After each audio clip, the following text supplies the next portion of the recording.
This is System Crash, a weekly tech news show willing to tell the hard truths about how tech and the titans who own and operate it is really transforming the world.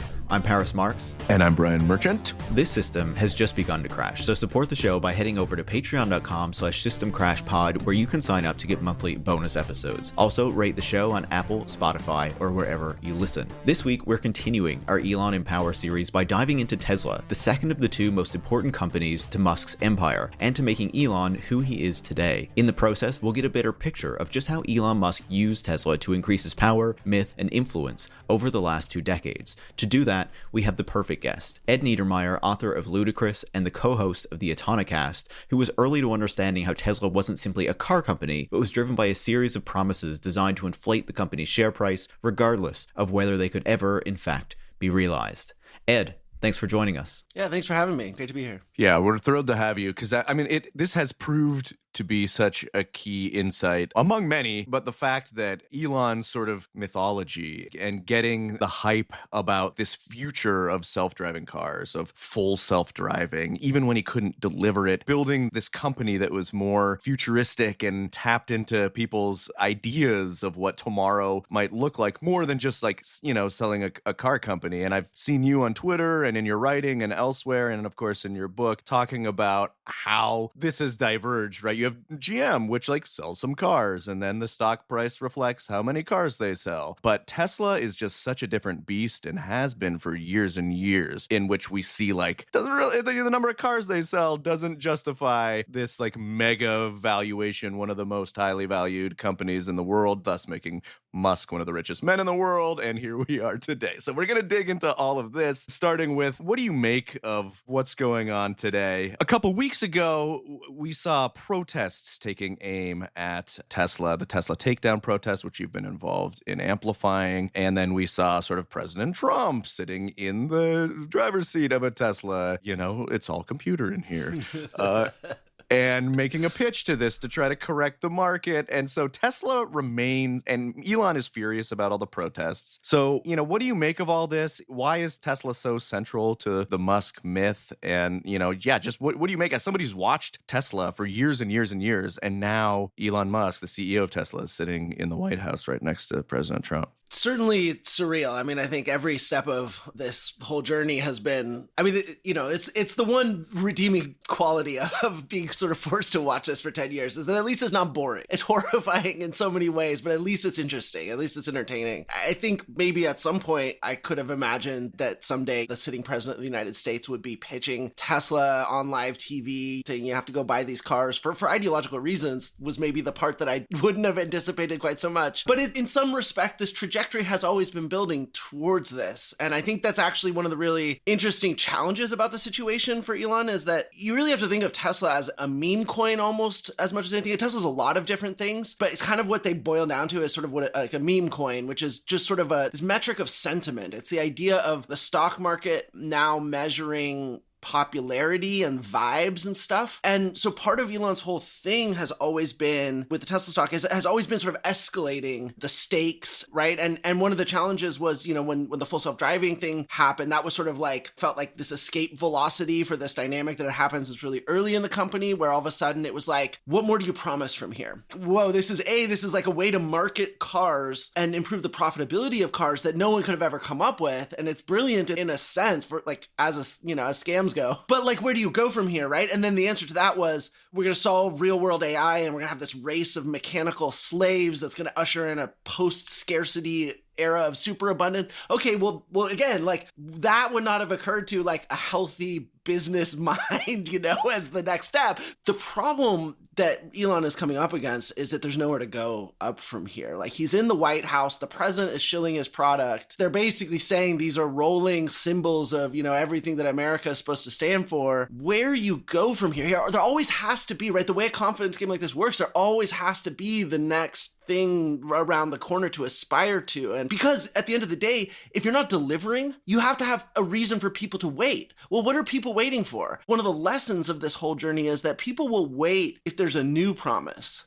But the old promises have a shelf life. And you can't keep remarketing them forever. And eventually they sort of fall by the wayside. So like the big ones early on was the superchargers. When they announced superchargers, it was the literally headline of the press release was drive forever for free with only the power of the sun. You know, and some cars had unlimited supercharging before they cut it off, but every supercharger was going to be 100% solar powered. With those promises, they get stale, and at a certain point they get sort of left behind on the way, but they have to be replaced with a new, bigger, more aspirational goal. The problem in a lot of ways, and I think this is one of the reasons the stock is going down, there's a lot of things that are wrapped up in this, of course, but at a very high level in terms of the trajectory, the historical trajectory of this company and this guy, that I think is the biggest one, because I don't know how he's going to solve it. You know what I mean? Right. Like a Tesla Avengers airship that circles the globe running on pure like that with a President Trump co-branding or so. Yeah, I was like, yeah, what like is it? The Tesla aircraft carrier or something, maybe something like that, but like it has to be something like that, you know? Or a space station or something. Just one thing before we kind of go back, Brian. It brings to mind there was this interview that Elon Musk did recently with Fox Business where they were kind of asking him like, how's it going, you know, as you're trying to run these companies while being in the White House? And it was like he was almost about to cry in the interview. Like the interviewer had to like pivot to talk about something else to like distract him and get him off of it. Like, you know, you were talking about how... Oh, I missed this. Was it because of the declining stock prices? Is that why he was so upset? He was just kind of asking like, how is it going running all these companies? And Elon was like, and it's just kind not of going starting well. to choke up and being like, it's really difficult, or I can't remember like the exact quote. He said, right? how are you running them with all this going on? He said, with great difficulty. And it took him like 5 minutes to choke that out, like practically through the tears. Yeah. But like, as you're saying, Ed, like, you know, there's all these promises. The share price of Tesla is so based on like, not just the promises, but also like this notion of who Elon Musk is and this kind of idea that he has built up over all this time. So like, are we seeing this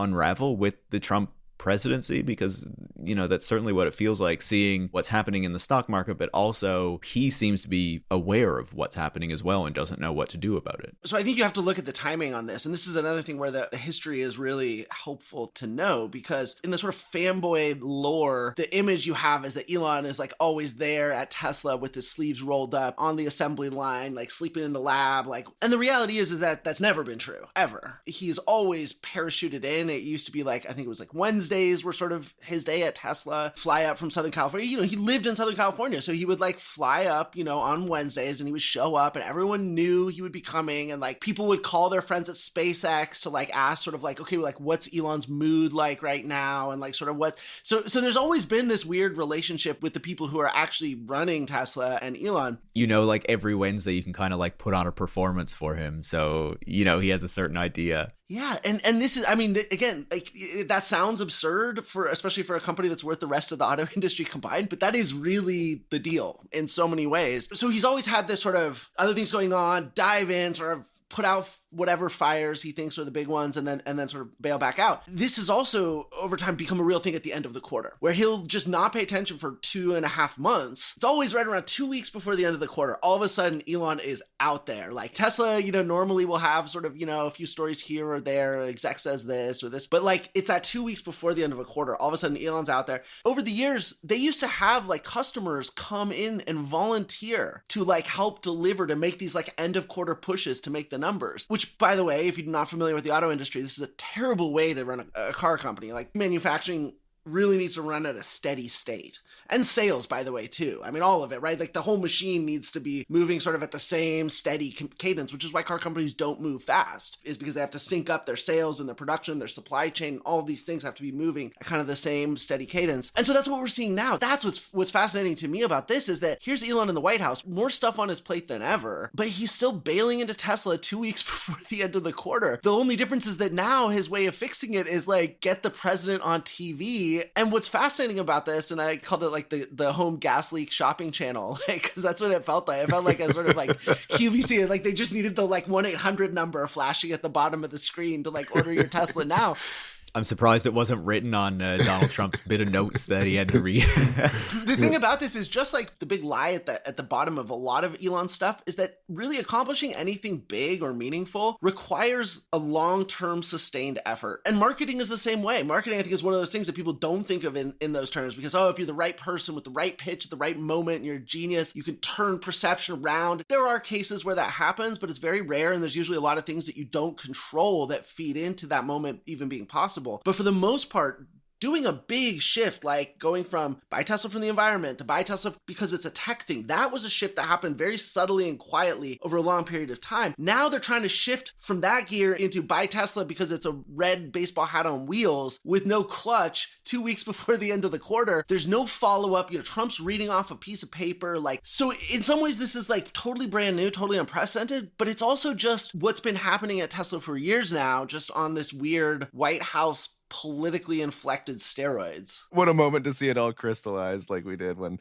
Trump was on the front lawn of the White House. You can tell how desperate they are, that they're last minute trying to reframe Tesla as like, if you're a Republican, you should buy this, because obviously the traditional market is like a bunch of liberals and Democrats and environmentalists. It's such an unnatural fit too. Yeah. I mean, to the pickup truck driving sort of set that like every other previous sort of Republican coded product has been sort of marketed as, And again, I think it's possible. I think the opportunity to do what they're trying to do exists. I've certainly known people who've been pro EV for a really long time who are folks like, I know like one investor in particular who lives in Israel and has always been, very conservative in a lot of ways, kind of a guy. And for him and for the folks around him, it's been an energy independence thing. So there is a way to market this stuff, right? It certainly can be done. But what was fascinating about this is no thought has gone into that. And it would also need to be a sustained mass market thing. They need to be out there engaging with their influencers. It can't just be the president do it and then you wipe your hands and go away. What it really shows is the thing that Elon and Trump have most in common. And I have a little sympathy for this, which is roaring cases of ADHD.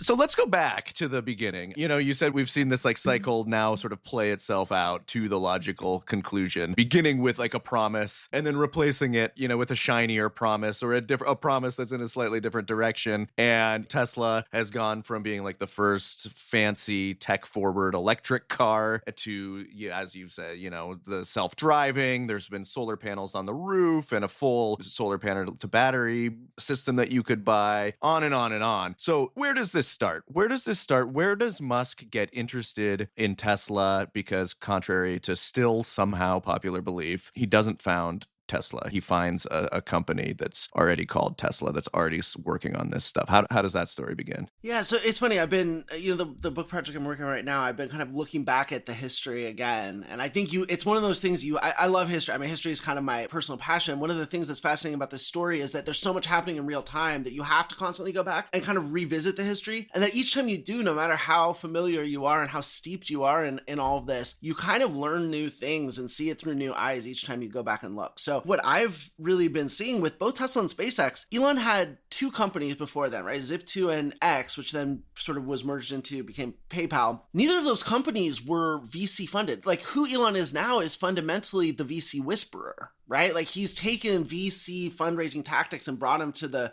public markets. And he sort of supercharged what used to be a relatively limited, very particular kind of culture and game. But these first two companies, he didn't do that at all, which I thought was sort of interesting to go back and look at. And what the deal was by the time PayPal was sold, he got huge by the standards of the time. It was like nothing compared to today, but it was clearly more money than he ever thought he was going to have. Like I think he thought Zip2 was a pretty decent exit. And then the PayPal exit was like clearly like he just thought the money was never going to end, that he had it made. He was rich forever. He turned out to be right, but well, he did, but in this weird way and this was sort of the mystery that I think I really needed to kind of like resolve, was that SpaceX and Tesla, when you go back and you look at it, they clearly weren't started as businesses. Like he got into SpaceX through the Mars Society. Both of them started as consumption. He was a rich guy who wanted to buy toys. He wanted to buy a rocket for the Mars Society because he thought that was cool. And again, he believed in the mission. This is also why Zip2 and PayPal never had missions. They were just, the internet allows these things to happen online now. And it's like to use a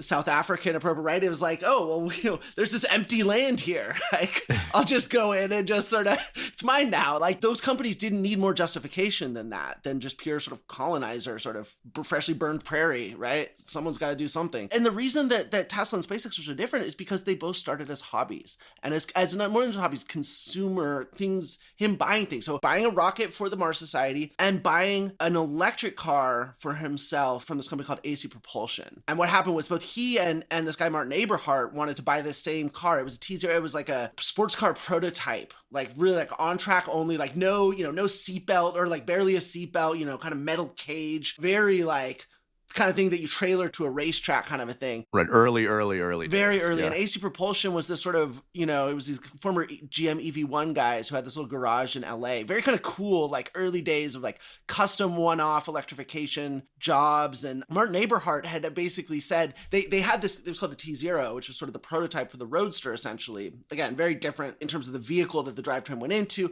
don't want to get too sidetracked here. The point is that it was him buying things. So really what happened with SpaceX and Tesla was these were his version of a guy who makes a lot of money and goes out and buys a vineyard and a horse racing farm. That's what these things were. They weren't businesses. And again, I think some rich guys, it's kind of a psychological test where they buy the vineyard and they know like it's never going to be a real business. It's just for them. They want to go and live some Vita Bella, you know, sort of lifestyle fantasy with their family or whatever, work on their Don Corleone accent or whatever. But then some of them, it's like, oh, well, yeah, it's partly my like rich guy retirement thing, but also it's like I'm a hard charging business guy and it's got to be. And I think with Elon, like it started out as the one. I think that with both of them, he realized that like actually accomplishing anything, that he could easily blow through his 30 or whatever million and not actually accomplish anything. And at some point he had to start selling these as businesses. And so like Tesla Series A, though, he funded himself. And so anyway, so the heart of both of these companies are like the mission part of it comes out of a consumer thing. By the time he went and started pitching the VCs and actually getting them, which started with Sergey Brin sort of giving him the entry, by this point, the iPhone had happened. And for the first time, Silicon Valley VCs, which was entirely a software ecosystem, all of a sudden they realized, oh, like if you build a certain kind of hardware, the iPhone, you can then, that is a platform that creates a whole new internet. The mobile web was just at this moment, people were starting to understand like, holy shit, like the iPhone is this hardware that creates a whole new platform, that creates a whole new gold rush, which is exactly what VC is all about, is these gold rushes, right? And so I think the timing couldn't have been more perfect because all of a sudden Elon goes from looking like a guy with a vineyard and a racehorse farm to being a guy who has seen 3 generations down the road of what hardware platforms are possible. And all of a sudden cars are a platform and space is a platform, and nobody in Silicon Valley VC could have ever even imagined it. And he comes off like a genius. And I think that's really the heart of a lot of both of those companies. That's so interesting. I mean, and what's also interesting to me about it is, in a sense, he kind of stumbles ass backwards into these two things because of his sort of like consumerist rich guy impulses, which were probably coded, and we're going to do a whole episode on this, by his love of sci-fi, right? His kind of like juvenile like love of sci-fi, where, you know, you go to Mars or you build like the high-tech electric car. So he has these companies. I have to assume that to some extent, it's just his personality. He's never going to be a relaxing kind of like guy sitting back in the vineyard and even able to sort of process that lifestyle with his brain. So I imagine he buys them, he sees what's maybe possible, the conditions change, and then like he kicks into another gear. Is that somewhat accurate? I think so. I do. It's funny because, again, looking back at the history, it does feel like this moment where he started these, again, not really companies, but these things. The other things he was doing at the time, and we know this from his divorce papers that were leaked online kind of mysteriously, is that he was also like, he was investing in restaurants. With his brother, right? Not just through his brother. So I think, I don't know, I haven't gone through, but he had multiple, he had invested in like a little bit in like a sushi mini chain and like a couple of other weird things that you would never in a million years associate with Elon Musk. One of them was also,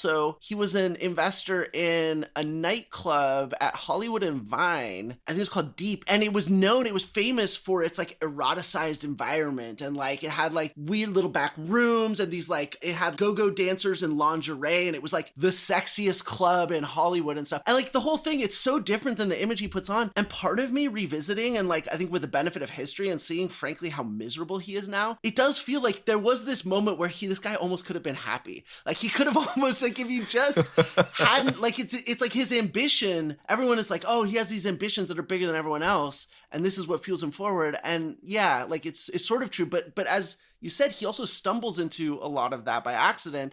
And like, I kind of feel like he would have been happier, and certainly all the rest of us would have been much happier if he just stayed in the damn Hollywood nightclub and watched the go-go dancers and like, just be that rich guy, Elon, because like, trust me, it's better for all of us. Chomp on a cigar and make a movie. You know, he helped produce Thank You for Smoking with David Sachs. Like, do that kind of like that stuff. I'm like totally okay with. That's not a bad movie either. Well, he's still helping finance movies now, right? But they're more We're about what, like the plight of the white South African farmer or something. Well, isn't that one? It was not him directly, but like people in his orbit who helped fund that one about like the pedophile stuff. Oh yeah. I can't remember what it was called now, but yeah. That Definitely was like not big as a good couple as of Thank years You for ago. Smoking.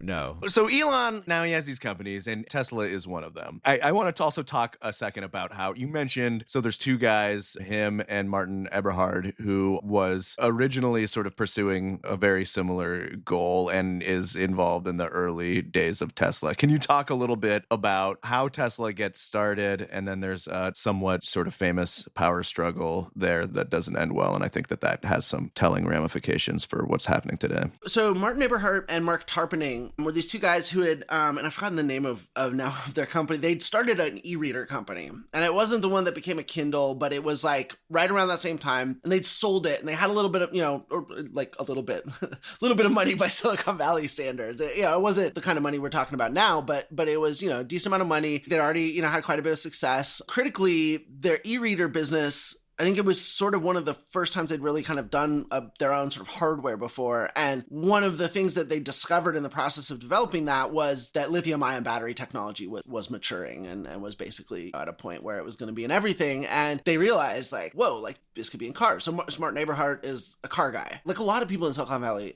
are. It was actually something it took me a while to realize how many car guys are in Silicon Valley. You go to some of these like car clubs around there and it's just like millions of dollars worth of cars. Like, and they're all owned by like 3 guys or something.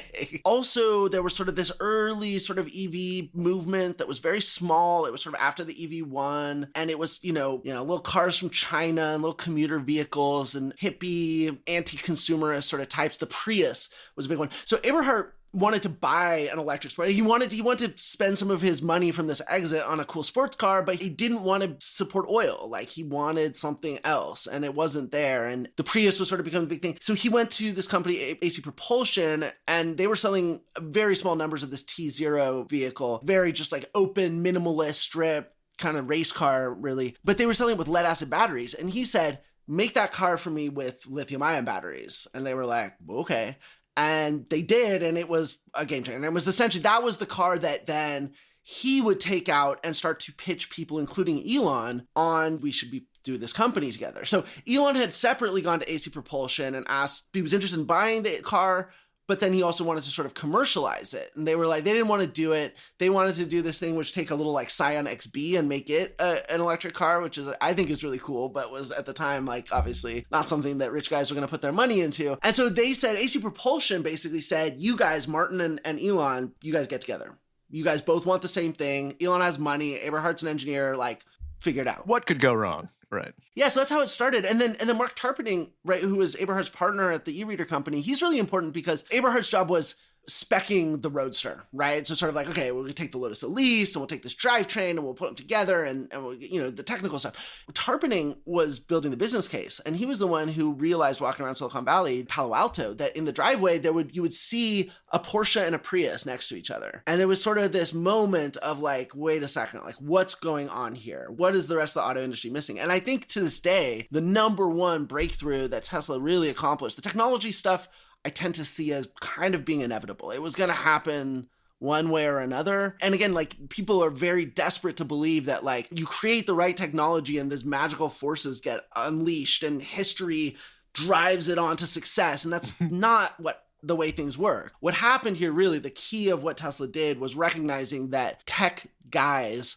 were a market that the car industry didn't understand and couldn't cater to. And that's really what the story of Tesla has been. Of course, now early on, there was the environmental piece. There was also, and I think this is a critical piece to understanding how the company evolved and to become kind of the meme stock that it's become. The kind of earliest seed of that in a lot of ways was this idea that when you buy a Tesla, you're not just buying a car, you're also funding the next generation. That's the start of this being something where it's like when you put your money into it, it's not just a pure financial calculus. There's something else going on here as well. He released like this plan where it was like a methodology or like a sort of scientific, like it's like we start at the top with the Roadster and then this is our, 5, 10, whatever a year plan to introduce electric cars to the entire world. Maybe that's one of the first sort of big sort of promises. It is. The fascinating thing is that it's not really his. That idea, Martin Eberhart had mentioned it already. And what we also know from the history, and this is in Ludicrous,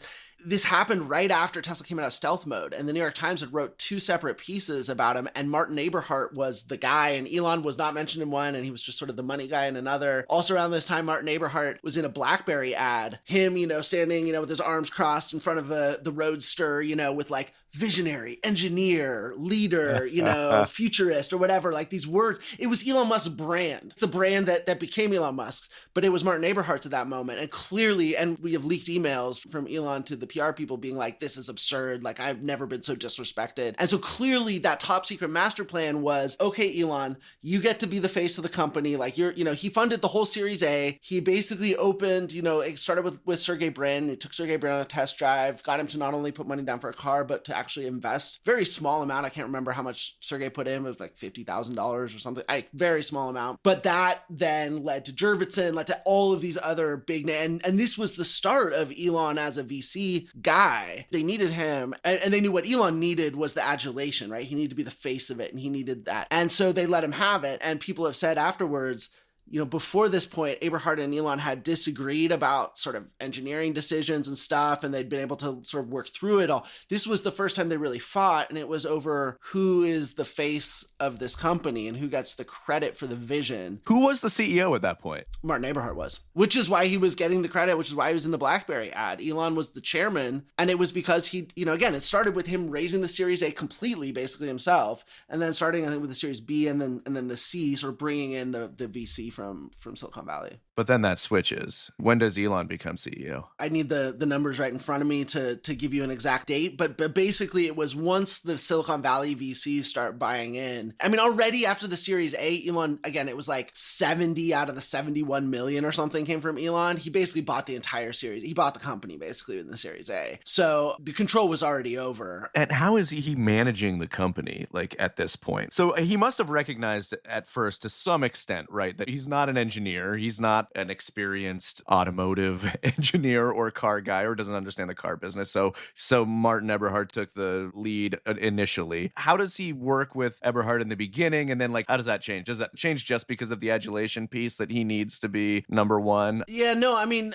that was right. That was clearly like a big breaking point. The real problem was, no, you're absolutely right. He didn't feel the need to run the company. I think he even think that he was the right person to run the company necessarily. The problem was that Martin Eberhart wasn't either. Martin Eberhart didn't have experience in the auto industry. He had more hardware experience than Elon did and more product development experience than Elon did, but he was not an experienced auto industry. And so the problem was that from very early on, again, it's easy to kind of paint Elon as the villain and Martin as the hero. And I think relatively speaking, there's, it's a strong case to be made there. But, the reality is Tesla didn't have, basic enterprise management data. It didn't have accounting software. They couldn't tell you how much cash they had on hand. It was chaotic. It was a mess. And it was because these were guys who were used to doing startups and car companies. There was no game plan for how you do a startup car company because it hadn't been done in 100 years. And obviously the economic and technological context had changed a little bit at that time.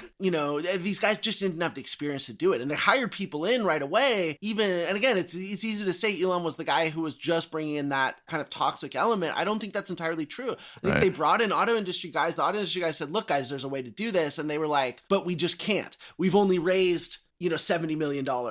In our Series A. $7 billion, you could talk about starting a car company and doing it the right way. And eventually Tesla would clearly raise that kind of money. Elon at this stage was still a customer, I think, first. He cared about the product. And so Martin has these complaints about him where the accusation was elegance creep. So Elon wanted to be involved in the product design piece. And so he would make decisions like, I want the door sill to be lower so that my girlfriend can get in and out wearing high heels. Whereas just if you take a straight Lotus Elise, if you've ever been in one of these things, it's very, again, it's practically a race car. Getting in and out, especially if you're close to 6 foot, is like this sort of origami process. Stuff like I want the sill to be lower. Well, that as a customer, that sounds like a very small ask, but the Lotus Elise has this bonded aluminum monocoque structure that when the sill is a fundamentally structural part of it, and it's built using an extrusion or whatever it is, right? And that lowering that sill, all of a sudden, just for an inch of lower sill or a couple of inches of lower sill, you're talking about completely re-engineering basically the whole car. So the criticism of Elon was that he would sort of parachute in and say sort of like, I want this thing, I want this, I want this. And all of these things added up to the runaway costs. The other side of that was that Eberhard was not doing a good job of controlling and managing those costs either.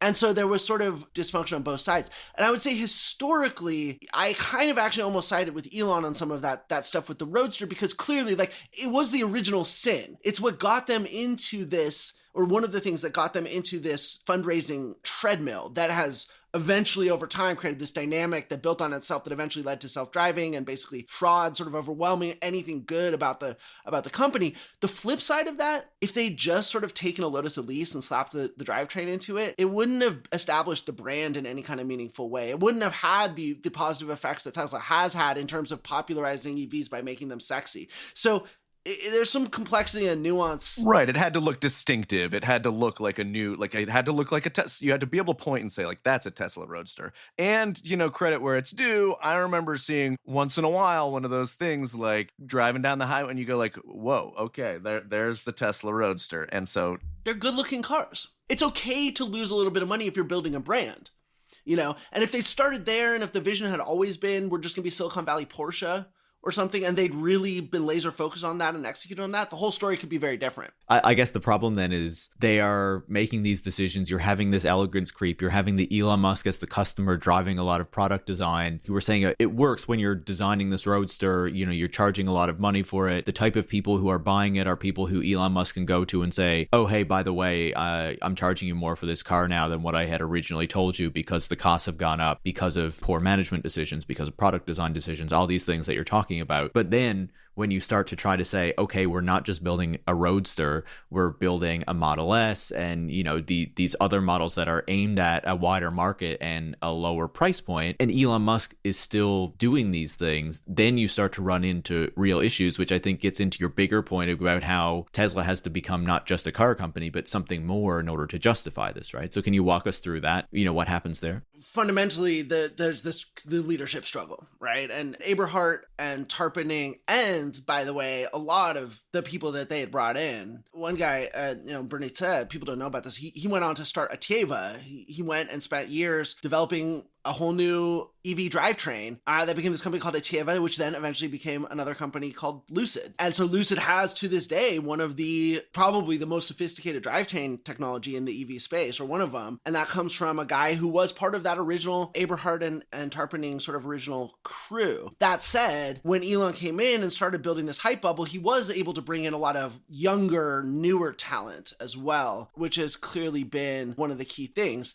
So sort of the next step from there was obviously with the Model S, then, they had to have partnerships. So they had to have Daimler and Toyota. And that was a huge missed opportunity for them as well, because those were moments where literally two of the most respected companies in the auto industry, Toyota as a mass market automaker, probably hands down the most respected just in terms of the blocking and tackling of the car business game. Toyota reinvented it essentially and continues to define what success in a lot of ways looks like. Mercedes was literally the first car company in a lot of ways and has been the standard for premium and luxury basically for over 100 years. So those two partnerships were this incredible opportunity. Now, there was arrogance on all sides. Both Toyota and Daimler are pretty infamous for having some, well-deserved in some cases, arrogance. Like Daimler pitched Tesla on, you should just build the Model S on one of our platforms, which is funny because when the prototype Model S was literally a hacked apart Mercedes CLS. Didn't come from that relationship though. It's fascinating talking to people from Mercedes who were around at the time and Toyota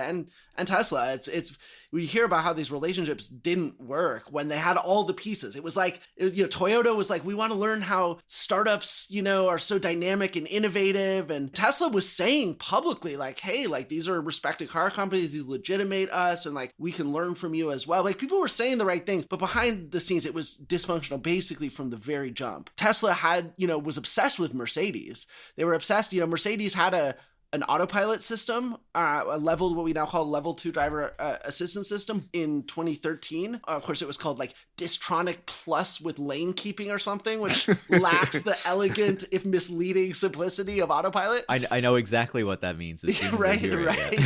It's an interesting story there as well. And on one thing, it's bad branding, but it's actually good because it keeps your mental model for that technology anchored in adaptive cruise control, which is actually avoids a lot of the deception that's been a real safety issue. But the point is that they were hacking apart Mercedes and building their prototypes literally on Mercedes parts, but they weren't doing it through this formal relationship. So they missed this opportunity to mature. And I think that's really, this is something that's bigger than just Tesla. And Elon exemplifies this whole aspect of Silicon Valley culture, which I think as time goes on is becoming more and more obvious as one of its deepest flaws, which is there's no model for maturity. The whole culture is one that worships the startup. And so what is a successful Silicon Valley startup? Well, I mean, right, the model for success as an individual is the serial entrepreneur. It's not someone who builds a company that is so built to last that they stay there for the rest of their career. No, that's loser shit, apparently. It's the guy who starts a company, then starts another company, then starts another company, then starts another company. Well, what's going on there? There's an unwillingness to mature, a disinterest in maturing. It's very psychological, worldview related. And then what is the model for successfully big, right? So like Google and all of these companies really struggle with maturity. Apple, even now, Apple is mature. They're profitable, right? One of the most profitable companies in the world. They make products a lot of people like, but there's this weird dissatisfaction that's been growing with them for years where people just say they don't innovate. They're not changing. They're not tearing everything up and throwing it away and starting from scratch, because that's what success fundamentally looks like to us. And for like with Google and Apple and all these big companies, success as a mature company, they can be very profitable, but like the things that get people excited are when they buy other startups. And so there's this sort of fundamental unwillingness to grow up. And I think that's really what you see with Tesla, is that Tesla, and this is why it's become this meme coin, is because it's this loose structure that allows Elon to never grow up and to always come up with new fantasies that are all somehow barely sort of contained within the sausage skin of a car company, And I think that that's an important insight as well, because like Tesla is not doing the same kind of revenue as Google or Apple, but its stock until recently has been immensely valuable. And Elon, I think, has been all too happy to sort of treat Tesla, and SpaceX, but I think more Tesla because it's more consumer dependent, less dependent on government contracts. It's also a public company, whereas SpaceX is a private company, right? Correct. And so it's kind of wedged in between startup mode and acting like it's Apple, because it's been able to command such high sort of levels of investment from so many people for so long. Just to go back real quick, what bullet points, what happens between the team that has been sort of fighting and tense at Tesla, Eberhard and Musk? When do they finally reach loggerheads, and when does that iteration of the company fall apart, and why? Yeah, so essentially it's basically 2008 was like a very tumultuous year for Tesla. Also the year I started covering the auto industry. I wasn't really paying that close attention to them at the time, though. I wrote a couple blog posts for the Tesla Death Watch at the time, which Elon has subsequently very much latched onto, as did a lot more psychic damage than if we'd known how much it was getting to him, I think we probably would have kept it up a little bit longer. And also if we'd known that, it was all going to exist again, Maybe you should bring it back. Yeah. Believe me, I've joked with some folks. We may have to at a certain point. If this thing is not going to just die, we need to get back to that. But essentially what happened, so he brought in this guy called Michael Marks to be like interim CEO. He was very, very briefly, never really gelled with any of the sides. Then brought in this guy, Zev Drury, who was like very clearly Elon's hatchet man. And that was really the point at which the conflict was. It was like, okay, like this is Elon's company now, essentially. And then even he only lasted a few months. I want to say both of those, there's so much to remember in the sweep of all this history that the dates are hard to line up. But basically by 2008, Elon had really just taken over. This is also 2008 is a big in Elon's personal mythology, right? Because this is the year that the Falcon 1s are failing to launch. And then basically throughout 2008, he's pretty much raising money for Tesla nonstop, because at this point, the machine has built up to such a point to get the Roadster into production. They're just torching the cash. And so late 2008, he does the first example of funding secured. He announces a funding round like 2 months. He says it's closed, like, well, not 2 months, like a month and a half before it actually closes. And it closes on Christmas Eve or whatever, which of course we found out later because he had to brag about it. It's like he has to brag about his heroics that we're like, oh, so when you said that this round was closed, that was a fucking lie, huh? So, Elon really rescues the company, though, through shenanigans. And he goes immediately from that funding round, by the way. That was, closed in December. By January of 2009, he is bragging that in emails, he's sending out emails, and this is an important point to this because it's customers and investors there's a lot of overlap early on in that company. And I think this is another really key innovation that Tesla has had is blurring this line of, is this a company that you're a customer of or you're an investor in or both? And if both, which of those allegiances is more important to you? This has been a theme throughout the company and something that's also pretty unique in capitalism in a lot of ways. You're either an investor or you're a customer. Trying to reconcile both those things, it explains a lot of some of the weirdness that we see later. But he says, the government loan is basically approved. So the government loan, they knew they needed this. It was about $500 million, $500 million-ish to get the Model S to make it real. They know they needed this. As part of the stimulus recovery, or was it something? Was it the DOE? It was the DOE loan program, the ATV, Advanced Technology Vehicle Manufacturing Loan Program. It was the first of these DOE loan programs. Under the Obama administration. Under the Obama administration, that's right. They almost didn't get it because of the whole Solyndra thing. The Solyndra thing really tainted it. And the Obama folks, one of the reasons that, I think failed California solar startup. Yes. That Republicans latched onto as evidence that for this years. program. They did. Yeah, and Mitt exactly, Romney started to attack Tesla because he sort of was, they're the losers too. And that created this thing of like, no, Tesla's the successful one. Tesla's the good one. Early on, the environmental stuff, the labor stuff, all these sorts of things, there was this from the Democrats, don't talk about it, don't criticize. I was covering at the time. If I want to get on TV to talk about my reporting, I had to go on Fox Business, which is what makes this whole ideological about face so funny, is that now it's like Fox Business is pumping Elon Musk. They're like the pro Elon channel. So we've come completely full circle on that. Which is, I just want to real quick point out that is yet another, like Elon, as so many of these guys is obviously incredibly grievance driven. And a lot of people are like, oh, what drove this political pivot to him, lead him? There's so much speculation and so much talk. I mean, I think it's pretty straightforward. And they're like, well, he used to be a liberal. And that's an I think, examined element of it, is that the Republicans used to needle him. So of course he's gonna meanwhile, Obama and the Obama admin is giving him these huge loans. So of course he's gonna be under false terms, by the way, too, right? So he said that basically what had already been approved and was going to be dispersed. He said that in January. I went and FOIA'd the applications. They hadn't even submitted a complete application at the time, right? That the government is letting that happen. Again, you look at Elon's behavior and you have to go back to stuff like this. And this is 2009 to understand where the sense of entitlement really comes from. If you or I were to say, hey, the government has approved me for a $500 million loan for my publicly traded, well, okay, no, actually it wasn't publicly traded yet. It was fraud, but it would have been less avoidable. But it wasn't just they hadn't done a complete application when he said that. It was also that the government was saying, and I didn't even know this, I had to piece this together from Tim Higgins's book, what I'd reported and what he reported, and you put it together, and what happened was Daimler was saying, we won't do a deal with Tesla until you have the government loan. The government was saying, we won't give you the loan until you have a deal with Daimler. And so essentially Elon said, oh yeah, the government has given us the loan, it's a done deal. Daimler said, okay, then we'll sign up. And then they went back to the government and said, we got Daimler. So again, this is how Elon operates. This is what he does in a very basic way. He memes stuff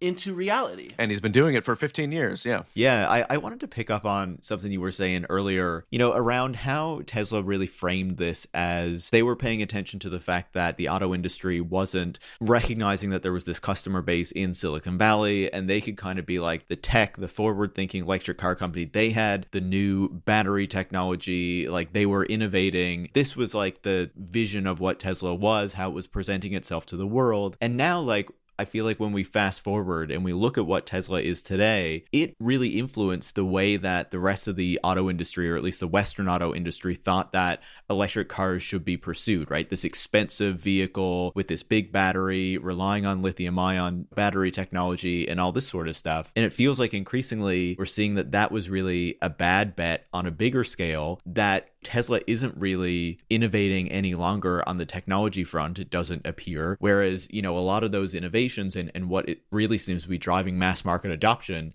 is like coming from China instead. So how do we get this like further development of Tesla to where it is today, and where it does seem to be not just facing all of these headwinds that we've talked about, with the declining customer interest and, the growing protests, which we can talk about, but also where it just doesn't seem to be leading any longer, and it does seem to really have stagnated as a company more broadly. So I think fundamentally what happened was Elon is a very traditional car guy in a lot of ways. And for him, we talk about the self-driving stuff, he wants things to fit into the traditional model of a car. And so what he did with EVs, right? Like the core vision of Tesla was you put enough batteries in the car and you put fast chargers on the freeway, and that it's close enough to acting just like a car.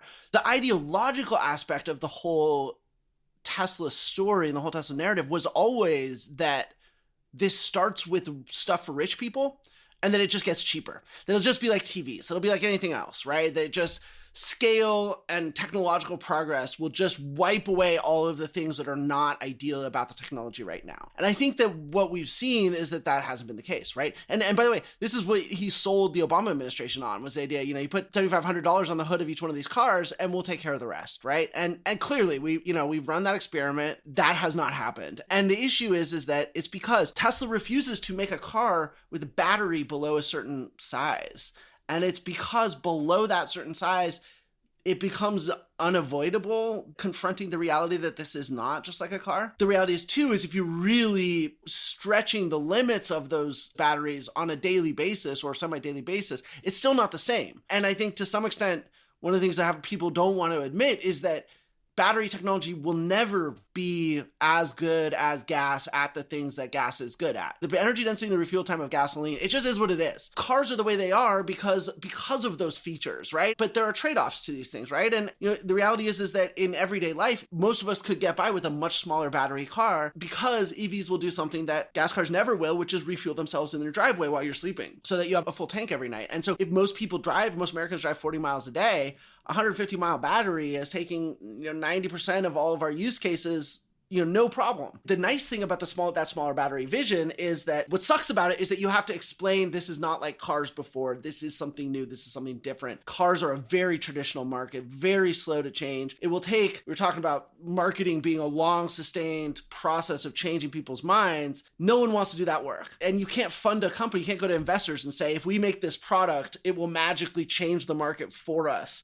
That's a pitch that you can make and get money for, whereas you're saying we're going to change people's minds over the next decade about what a car is on a basic level. Who's going to fund that and why? It just doesn't work. Unfortunately, what we've learned is that the Tesla model, the big battery model, it doesn't scale because the cost can't come down enough.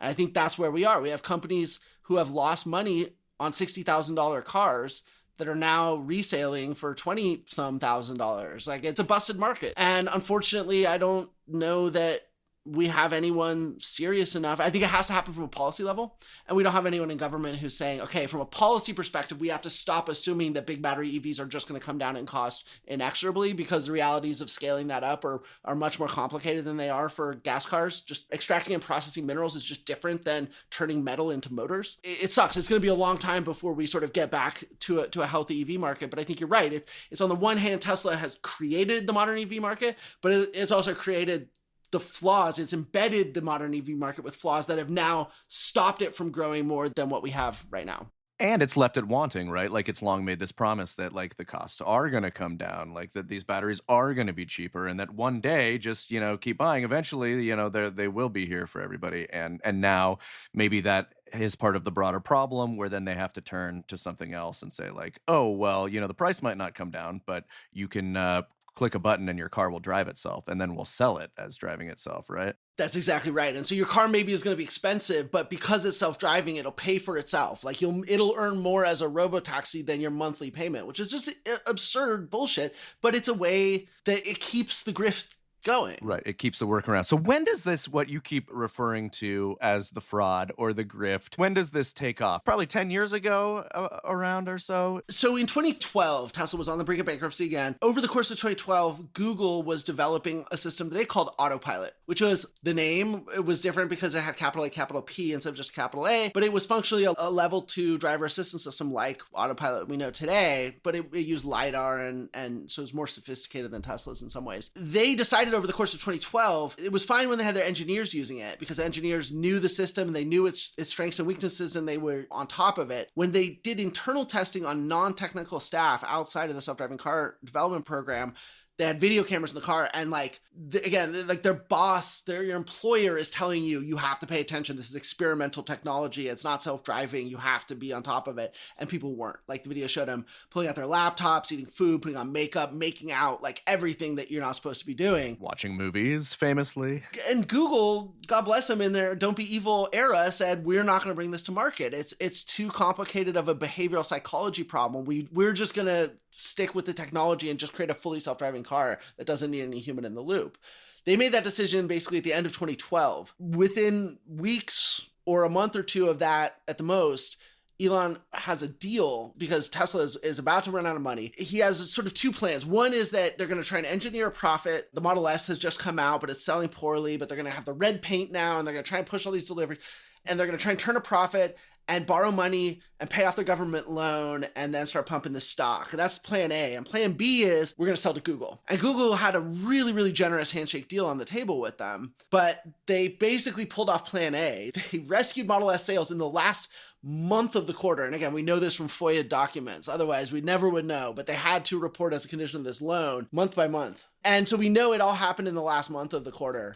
Very suspicious. But they managed to pull it off and they dropped the Google deal. Well, within weeks of that, this is the first time Elon ever mentioned Autopilot. And I said, we're going to do this thing. It's going to be called Autopilot. Well, clearly, and again, I don't have Sergey telling me that, oh yeah, Elon definitely, but it's just obvious, right? That he had this deal. He found out about it. They were clearly one of the reasons why else would Google buy a car company, if not to incorporate in this technology that is sort of maturing. For them, it was going to be this longer term thing. Whereas Elon's like, wait a second, you had a product and you chose not to bring it to market just because it might kill people, And so I think, Autopilot from the very beginning was sort of had this original sin built into it, which is that he knew when real people use it in the real world, they become inattentive and yet it's not safe enough to keep them safe. And so people are going to crash and die. And so he knew that from the very beginning, but it was something that he had to keep up with because Mercedes and Volvo, I've found footage of him and, in Europe at owners meetings, and they're saying like, my Volvo has lane keeping. Why isn't it Tesla? How's a Volvo more sophisticated than, well, he went out to Mobileye and got the same technology that was in the Volvo basically and put it in the Tesla and sort of started there. And then it started snowballing. And there'd been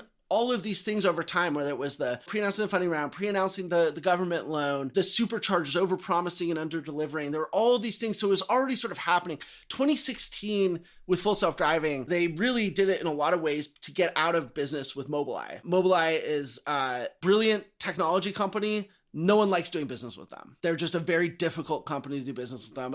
Don't want to get into too much of what those details are. Just if you've ever had a difficult business partner, I think you can kind of imagine some of those challenges. And so they were trying to get out of it and develop their own system using NVIDIA hardware. At this time, Tesla had some of the top driving automation talent in the world. And for the folks working on that was interesting. That was cool. We're creating, and this is, by the way, something that the other automakers are only now sort of starting to do themselves as well, is develop in-house capabilities that get them away from this dependence on Mobileye. And so it was cool, exciting stuff. They've got all the way through this demo video, which, it was a demo video. So yeah, it was misleading, but it was really just meant to show what are the ultimate possibilities of this, what this system will someday be able to do, we think. Elon at the last minute was the one who put the thing at the beginning that said, driver is only there for legal purposes. And then Elon also chose to market this, to call it full self-driving, and to take people's money for the eventual level 5 autonomous. And this was where I think this sort of cycle of kind of escalating fraud hit this escape velocity, because it was brilliant. They were having to discount to keep sales up.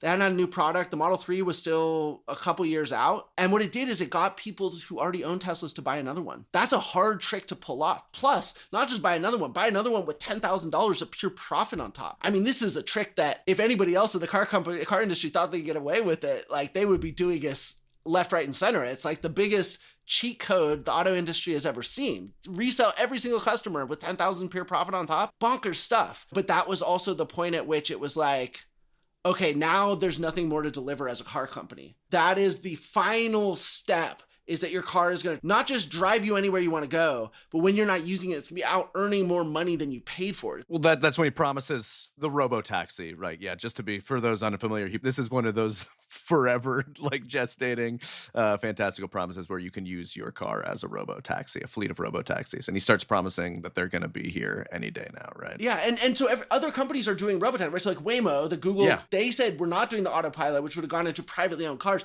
Instead, they are automating taxis, right? And that works because a taxi never leaves a city. So you can validate its performance within San Francisco or within Phoenix, and that's fine. You can't do that with a car that you sell to people. So what Elon was doing was taking that robo-taxi model, but he had to make it fit into the existing business of selling people a car, which interestingly wasn't just a matter of we have to keep Tesla going as a business. He fundamentally sees cars as being a foundational piece of our material culture that we will never evolve past, which I think is really interesting. Although now with the Cybercab, he's coming back around to what was just doing what Waymo was doing. So that's evolved. But again, I think part of that may be because he's just become a lot less engaged. Yeah, it feels like it's also, necessary to pump it as well, right? And as you're saying, like, full self-driving is this key moment, but there are so many others through the course of this company coming after that where he's making this big promise, doesn't deliver on it, but in the moment it helps to boost the share price. And is deadly,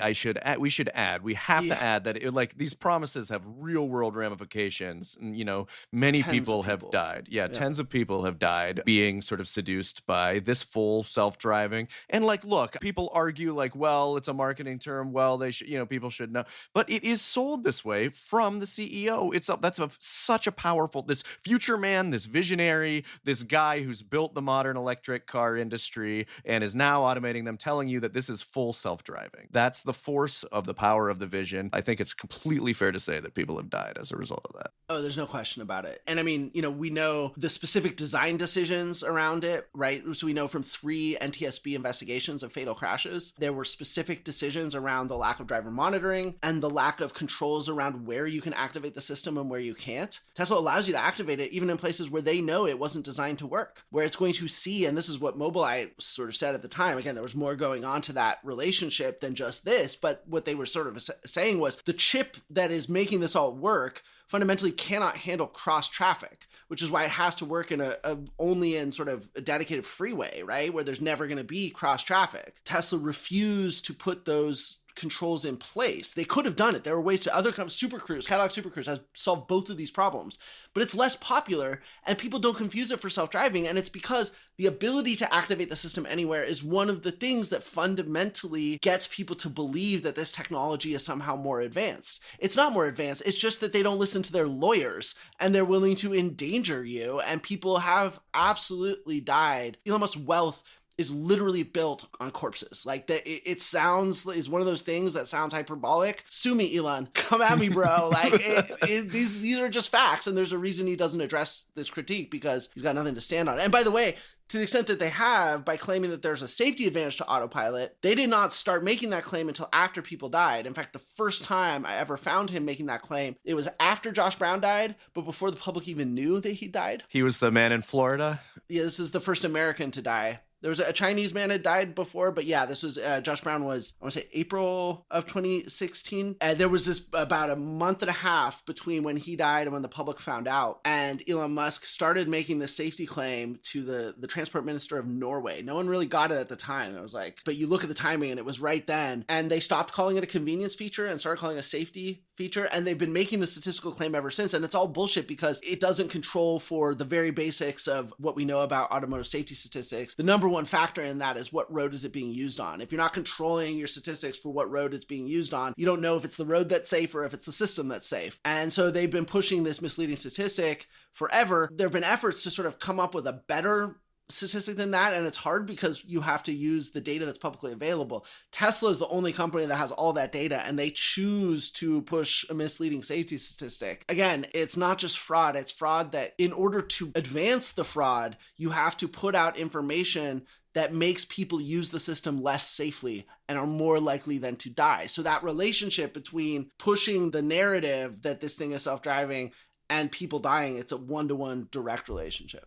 It's so shocking to see it and how he's been able to get away with it for so long. We've talked so much about the history. We've talked about what we can learn from these early relationships, how he was running the company, how the company goes from being an EV company to this company that needs to rely on all these big promises in order to keep justifying its value and its continued growth, and, is so dependent on this image of Elon Musk that he has built up, regardless of what that means for the workers who are working at these factories, for this company, regardless of what it means for the customers who are being lied to about these products that it's selling them. Looking at Tesla's history, how do those sorts of things that you have been watching for so long, how does that inform us about what Elon Musk is doing today and this transformation that we have seen occur with him and the amount of power that he has been able to build as a result, and whether there are vulnerabilities there that we can take advantage of? Yeah, so some of it we've talked about a little bit already. I think at a high level, this fact that he sort of hit the ceiling, other than, building a White House in orbit that he then gets to live in, or so, you know what I mean? Like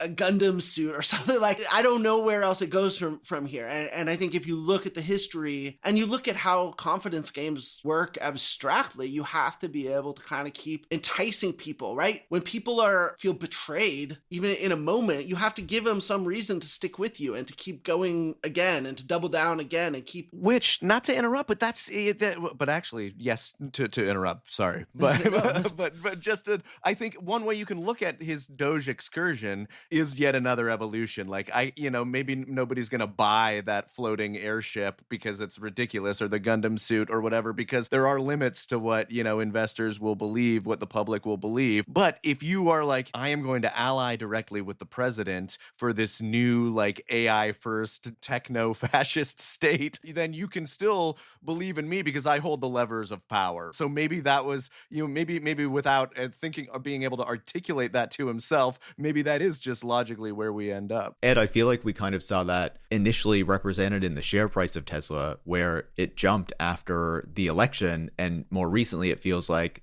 there's a realization among investors that, this might not be such a good thing after all. I think, Brian, what you're getting at is that this is really a defensive thing for him more than an offensive thing, right? And it's similar to Trump himself. Like, why did Trump run for president again? It was as much to avoid prison as anything else. And I think with Elon, again, we talked about, the Obama administration was very willing to have a sort of arrangement with Elon. And it was very important to them that he not be the bad guy. And so they kind of let him get away with a lot of stuff. Trump won. Elon and he were not actually friends at that time. They were not friendly or simpatico, but Elon realized that for Trump, his impunity was a good thing. It was intrinsically good. He didn't need it because he was supporting his EV policy or anything. It was just, he's a businessman and therefore he should have impunity. And so it was only under the Biden administration for the first time ever, really, that Elon's actions, there was the possibility of the consequences of his actions catching up with him. And I think that's really, more than anything else, is what got him into politics. So I think, we saw that sort of, again, I think it was sort of meme coin dynamics. Trump won. It was like, oh yeah, this must be good for Elon somehow. I fielded countless calls from journalists saying, but there must be some regulations around self-driving that he'll get rid of that'll help. No, there aren't any. There's nothing, you know what I mean? Like the idea that the government regulations are what's holding back self-driving has been part of his narrative the whole time. It's not true. It's never been true. Especially the way Elon describes these alleged regulatory barriers. Like, there's nothing like that. It's just people imagine that there must be. Yeah, I wish NHTSA had been like that aggressive. Well, to be fair, I don't think the mechanism he was describing, which is sort of a statistical proof without any kind of, it's sort of what he's already doing with autopilot. It's not a very good system anyway, and it is very difficult to actually regulate this technology well, but there was just nothing there. I do think, and I think the thing that's been interesting is that since this Tesla takedown thing has sort of started, I've really seen my role in that as helping people understand how vulnerable Elon is and say, hey, like, we have an opportunity to actually take this guy down. And what's been fascinating is how many people will say, But like, he has all this government, like he's in the White House. Like, okay, even if we take down Tesla and it's bankrupted or whatever, he'll still be able to do something, right? This is why he's there. Right? It's because it plays into this thing that has always been his greatest strength, which is that people imagine he's got some master plan, that he's thought this all through, and he's got his emergency backup plans and backup plans to his backup plans. The reality is he doesn't. He's been stumbling backwards into all of his successes, since 2000 whatever, right? And it goes to show how powerful that psychology is, that the stock is tanking, the protests are growing, the business is dying, and yet people still believe that if his only actual business and the only publicly traded stock comes crashing down around his ears, that somehow he's going to be able to, I don't know, the analogy or the example I give is like he's going to steal all the gold in Fort Knox and run off in an aircraft carrier or something like that. You know what I mean? Like, people are convinced that he must have something like that ready to go. And I think that's the power he gets out of his position right now. The reason that that's not true, and what I tell people is like, look, even if it is true, let's deal with that when it happens. Because right now, the whole justification for him being in office is that he's good at business and that he'll do for government what he's done in business. The heart of, for me, what the Tesla takedown is about is understanding, it starts with the understanding that he's not good at business. He's got all this wealth on paper, he's got all these different companies, but none of them are actually functioning businesses. None of them. Tesla is the only one that is a functioning business, and it is in deep trouble. Its sales have been in decline, its lineup has been stagnating, all they have is facelifts. They have nothing else on the horizon except for a decontented Model Y. There's just nothing there in the fundamentals of the business. They've been lowering the price and offering discounts to keep the sales from falling further. And they're at the inflection point where one of those things has to change. Either the sales go into deeper decline, so then they maintain their profit, a little bit of profitability, or they go negative margins in order to keep the volume flat or whatever. But they're at that inflection point. And this is why I'm not telling people to boycott Tesla, because I think boycotts have a track record of success in the US in particular. They don't. The reason I'm encouraging people to do it here is because the business is already falling apart. We don't have to do all the hard work ourselves. All we have to do is nudge it along the trajectory it's already going on. And if we can do that, right? So we got a couple weeks left in the quarter. Obviously, Elon's freaking out. I mean, to me, I think at this point, you couldn't ask for better validation for the success of this whole idea than the fact that Elon and Trump are frantically tap dancing in front of the White House trying to move a little metal. This is exactly what you want to be seeing if you're in my position. And, so we have Q1, we'll push those numbers down. I think we've seen the stock continue to go down. I think when Q1 numbers hit, it'll become increasingly impossible to ignore the erosion and the downward trends on every aspect of the parts of the business that are actually a business. So up until this point, there was either the business was strong itself or it had strong prospects for growth. And so investors could see the full self-driving and the humanoid robots and all that stuff as like a bonus lottery ticket.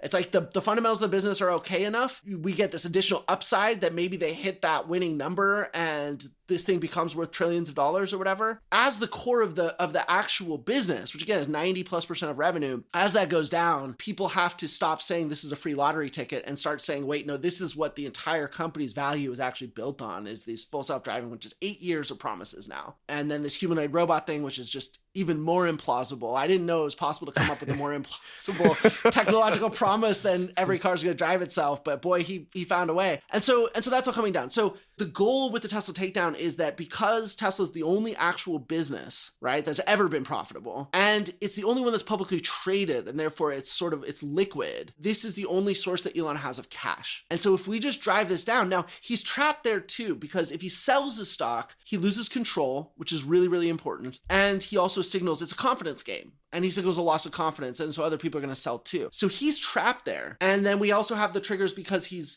borrowed against those loans. If we drive down, then the stock price low enough, he has to make a margin call, and then he has to sell, and that creates a death spiral. But all of it is basically attacking confidence around Tesla stock that drives that down, and that essentially forces him to, if he wants cash, he has to. It's basically like burning the furniture for firewood. It is what it forces him to do, and that's the scenario where it starts to unravel really fast. And because the whole thing is built on confidence, and because the sort of safety net of like fundamental economics is 1% or 5% or whatever the current valuation, this thing is going to keep falling fast. And what I don't want people to do is to talk themselves out of this thing. Like, yes, maybe we bankrupt the guy and we because then we eliminate not just his business, and not just Tesla as a business, but his empire, then it forces him to choose which of the parts he wants to keep and which parts he's going to sell off for, again, like firewood. But then also his whole mythology comes down. Then he has no reason to be in the White House. He's not a successful businessman anymore. It's all unsustainable and it all falls down. If at that point he pulls some corrupt criminal stuff and we have to deal with that, fine, we'll deal with it. Then he'll be a criminal welfare case on the run or whatever it is, right? We can deal with that. For now, we need to just get rid of the pretense that he's a real, actual businessman, because he's not. I don't know, Ed. I think the Cybertruck is going to save everything. No, but I think you've put it really well. I think it gives us a really good understanding of the stakes here and why it is so important to target Tesla. And this has given us a great view of the history of this company and how it all informs what is happening now. Brian, any final thoughts before we close it off and say thanks to Ed? No, I think we need to reveal that this is when we say that we've been recording the whole thing in the back of a Cybertruck. So is that, do I smell fire? Yeah. Oh no, will the doors open? Can we get out? I was just pulling the paneling off the side because you can strip it off in one fell swoop. No, this has been great, very comprehensive. The one thing that we didn't get into that I will just flag is that Tesla has also been plagued with labor issues throughout its tenure at its plants, including its flagship plant. And that is another one of those sort of, I think, moments where Elon got especially enraged. There was really repulsive racist activity among management at his Fremont plant and at the Tesla plant.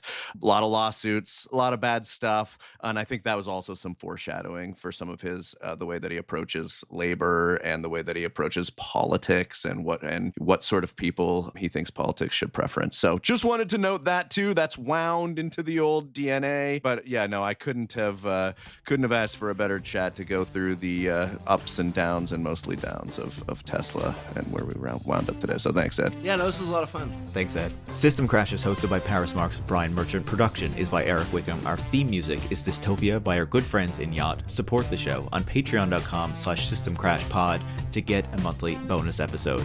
Thanks for listening. Bye.